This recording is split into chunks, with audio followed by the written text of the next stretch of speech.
Hello, my name is Tina Mercer. Today I will be presenting my research in fulfilment of Assignment 1 for the module Language, Analysing Contemporary Literature, module code VH4 MD023, submitted to Blackpool in the Fylde College. In his book on writing, A Memoir of the Craft, Stephen King says, description begins in the writer's imagination, but should finish in the reader's. How do authors utilise language techniques to create a story that engages an audience? To answer this question, I will be exploring the methods of character presentation and some aspects of the narrative features within 3 texts. Perfume, The Story of a Murderer, a novel by Patrick Suskind. The Maker, a short piece of prose by Jorge Luis Borges. And Sweat, a playtext by Lynn Nottage. Vampire says, the category of character is, for its very formation, dependent on linguistic forms. Character, it can hardly be denied, is what readers infer from words, sentences, paragraphs, and textual composition depicting, describing or suggesting actions, thoughts, utterances or feelings of a protagonist. Thus, the linguistic organisation of a text will predetermine to a certain degree the kind of picture one may compose of a protagonist. In the first passage of Perfume, we are introduced to the protagonist, Jean-Baptiste Grenouille. In explicit terms, he is characterised with language depicting his arrogance, misanthropy, immorality and wickedness. The narrator makes reference to certain French contemporaries from the period, other gifted abominations, including Desardes, Saint-Just and Bonaparte. This description produces what is known as schemata-based inferencing within the reader. Schemas are organised representations of background knowledge which readers bring along to texts. In most cases, the schemas which we invoke as part of the process of understanding must be prompted in some way by the text itself. Most readers will be aware of those historical figures mentioned and associate them within the schema category of bad men. This allows us to make an initial category-based impression of Grenouille, that he is at least as wicked as these men. This kind of schemata-based inferencing affords economy of expression for the author, as they can mean more than they say. So, how else does the author of Perfume compose an engaging picture of his protagonist? In the early chapters, he sets the scene for Grenouille's birth on the most putrid spot in the whole kingdom. Toulon says that the establishment of an identifiable setting is a strong psychological preference in most readers, and the rich description given in the opening chapter of the novel helps the reader to form a strong impression of time and place.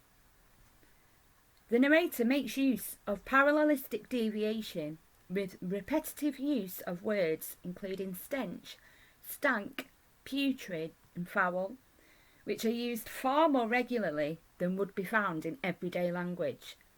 And this kind of lexical, grammatical and semantic foregrounding continues throughout the text. We get various lists of different kinds of smells throughout the narrative, received via the omniscient narrator accessing the consciousness of Grenouille, which adds to the reader's impression of a man existing mainly in the olfactory realm. There is comparatively little dialogue within the novel. Grenouille does not learn to speak until he is 4, and only speaks within the text with reference to odours, or to gain access to materials and knowledge relating to his obsession with smell. The minimal use of dialogue, and the way it is represented when it does occur, adds much to our impression of character. When Grenouille does speak, He is overly repetitive. The speech is lexically and grammatically deviant, and the dialogue tags frequently describe him as hissing. This invokes another schema which is alluded to regularly throughout the text, Grenouille as animal. Not only does his name mean frog in French, but he is often alluded to in terms referencing unpleasant life forms. He is referred to as a hostile animal, bacterium, spider, tick, a feeding pike, among many others, and is described as being more animal than human. This further guides the reader's distaste for our subject. Moving on to the topic of characterisation within the playtext, Sweat, we can make a number of comparisons. According to Mick Short, in drama there is no narrator mediating our perception of a character. We are exposed in a relatively direct way to a character's words and actions. Characterisation in drama relies more heavily on what we can infer from conversational behaviour. Narratorial character description is largely confined to what can be gleaned from stage directions. In the beginning of the playtext, we are given a character list, which indicates the name, age and ethnic background of each character, allowing us to make use of existing social schemata to fill out our impression of each character. The stage directions at the beginning of each scene give us the date, external temperature, and a brief rundown of the local and national, political and social environment. These provide crucial context for the events within the narrative, allowing the reader to infer why the characters might behave in the manner they do.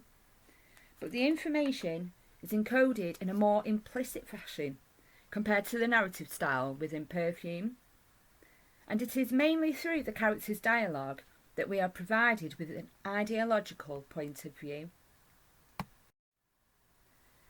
For a successful interpretation of the message within the play, the reader needs to contribute some pragmatic understanding of the political and economic situation in the United States during the time in which the play is set, between the years of 2000 and 2008, as these factors heavily influence the characters and the narrative. Discussing reception theory, Hans Robert Jauss says that a text is not simply and passively imbibed by the audience, but on the contrary, the reader makes out the meanings of the text based on his or her cultural background and experience. The messages encoded by the author within the text need to be correctly decoded by the reader. If the communication is successful on an ideational plane, then the message on the right of the figure, as stored in the addressee's ideational plane, is more or less identical to that which appears on the left. It is a set of principles for achieving the communicative ends at these levels that we refer to as the rhetoric of discourse. Leach and Short discuss the concept of an implied reader. They say, although the author of a text is in the dark about his readers from many points of view, he can of course assume that he shares with his readers a common fund of knowledge and experience. This background knowledge can include not just common inferences, like the fact that when people stop breathing they die, but also knowledge of well-known historical events and literary works, and even quotations from the latter. Because the author can assume knowledge which any particular reader might not necessarily have, we have to conclude that the addressee in literary communication is not the reader, but what Wayne Booth has called the mock reader, or what can be more conveniently termed the implied reader, a hypothetical personage who shares with the author not just background knowledge, but also a set of presuppositions, sympathies, and standards of what is pleasant and unpleasant, good and bad, right and wrong. The implied reader of Perfume is a person who can interpret the subtle historical and psychological allusions made within the text, while the implied reader of Sweat has some social and cultural awareness of small-town life within an economic depression. The relationship between the author and the implied reader is expressed via pragmatic inferences throughout the discourse structure. Cimino and Culpeper write that with regard to characterisation, a writer can present incoherent, ambiguous, or unusual information about a character in order to prevent the reader from any easy integration of schematic and textual information. A good example to illustrate this can be seen in The Maker, a short story by Borges. In this story, initial characterisation is difficult to achieve, as the reader is presented with a series of sensual impressions and memories, although these do provide us with some spatio-temporal clues as to setting and narrative events, which leads the implied reader to come to the realisation by the end of the text that the character being described is in fact the ancient poet Homer. Information embedded within the text is imported into the situation model in a process which Culpeper calls piecemeal integration. Rather than the schema-based characterisation we have seen in Perfume and Sweat, piecemeal integration requires more cognitive effort on the part of the reader, as we need to add up the information in order to arrive at the correct conclusion regarding the identity of the character being described. Piecemeal impressions of character, such as these, have the possibility of being more complex and personalised than schema-based impressions. Such characters may be described as round. However, piecemeal impressions require more cognitive effort than schema-based impressions. If they are to occur, we need to be motivated to expend that effort. In The Maker, that motivation occurs mainly due to the challenge presented by the ambiguous style of the narration and our sympathy towards a blind character. In Perfume, our curiosity and interest is piqued by the extreme nature of events and even our distaste for the protagonist. In terms of relevance theory, Sperber and Wilson suggest that we may be more motivated to make these cognitive efforts because characters which seem likely to offer adequate cognitive rewards for the effort spent on comprehending them attract more attention and effort. One might predict that sympathetic or antipathetic characters receive more attention than characters one feels more neutral about. In Sweat, the motivation comes from the steady increase in racial and economic tensions throughout the narrative, and also because we already know from the beginning scene that two of the characters have been in prison, so our curiosity has been triggered. What leads the two seemingly pleasant young men depicted in the scene set in 2000 to this fate? Culpeper says, the causes of a person's actions have to be inferred from observable behaviours, which leads us next into a discussion about correspondence inference theory. Correspondence inference is an inference that there is a degree of correspondence between a person's behaviour and his or her disposition. For example, the man acts aggressively because he has an aggressive nature. Jones says a crucial factor in making a correspondence inference is whether the actor of the observed behaviour is free from external constraints. A second key factor lies in causal ambiguity. The fewer reasons there are for doing something, the more likely we are to be sure of why a person did it, and thus we are able to make a correspondent inference. A particular behaviour is correspondent to the extent that it is free from external pressures, low in ambiguity, and unusual. It departs from the perceiver's expectations. If one knew that the person had acted in a deviant way on other occasions, the inference is much more probable. So in the case of Granville in Perfume, as we see him commit evil deeds on numerous occasions for which he experiences no guilt or remorse, we can make the correspondent inference that he is indeed an evil person. As for Jason in Sweat, his crime was driven by external tensions and did not fit what we had learned about his character during the scenes set in the year 2000.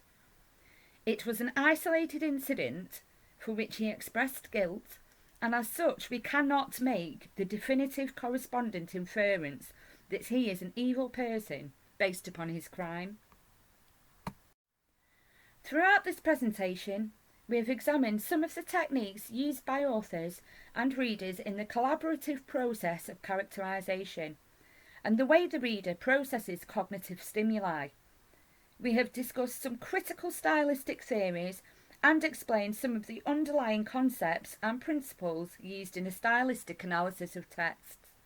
And we have looked at how an author can engage their audience utilising specific language techniques. Thank you for your time and attention.